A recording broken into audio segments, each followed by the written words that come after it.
Hi to all. எப்படி ஒருத்தவங்களால இவ்ளோ கேவலமா பிஹேவ் பண்ண முடியும் அப்படின்றது சத்தியமா தெரியல.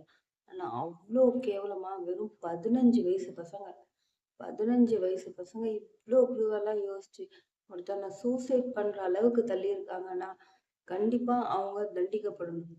ஏன்னா, அந்த பையன் செத்துட்ட அப்புறம் கூட, ஐயோ! நம்மளால ஒரு உயிர் போயிடுச்சே! அதுவும் ஒரு இன்னசென்ட்டான ஒரு பையனோட உயிர் போயிடுச்சே! அப்படின்னு அவனுங்க நினைக்கவே இல்ல.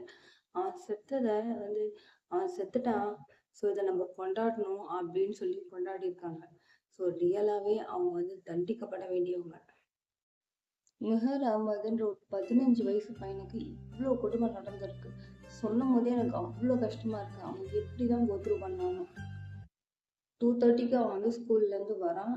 எப்பயும் போல கேஷுவலா தான் இருக்கான். 3:30க்கு 26வது மாடியிலேருந்து கீழ விழுந்துடுறான். 26வது மாடியிலேருந்து விழுந்தா கண்டிப்பா பொழைக்க முடியாதுன்னு தெரிஞ்சே அவன் விழுந்திருக்கான். அதுவும் அவங்க அம்மா கண்ணு முன்னாடியே விழுந்திருக்கான்.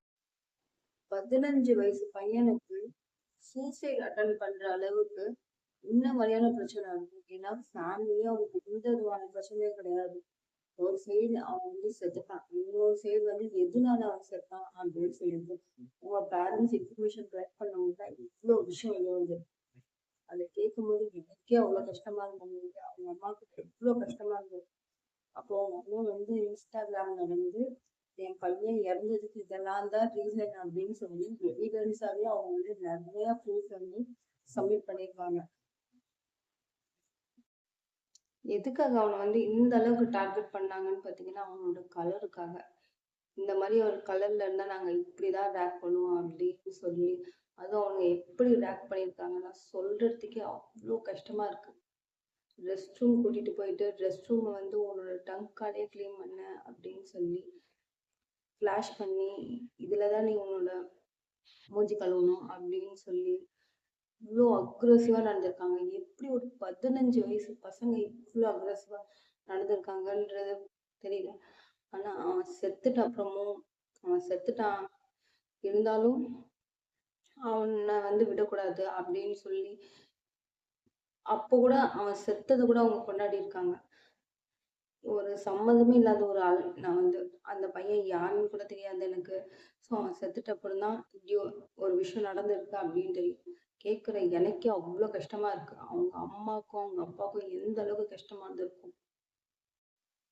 அவங்க இன்ஸ்டாகிராம்ல சப்மிட் பண்ண ஒரு விஷயமுமே பார்க்கும்போது கல் நெஞ்ச கூட காமிச்சிடும். அந்த மாதிரி ஒரு விஷயத்தையுமே எவிடன்ஸா அவங்க சப்மிட் பண்ணியிருந்தாங்க.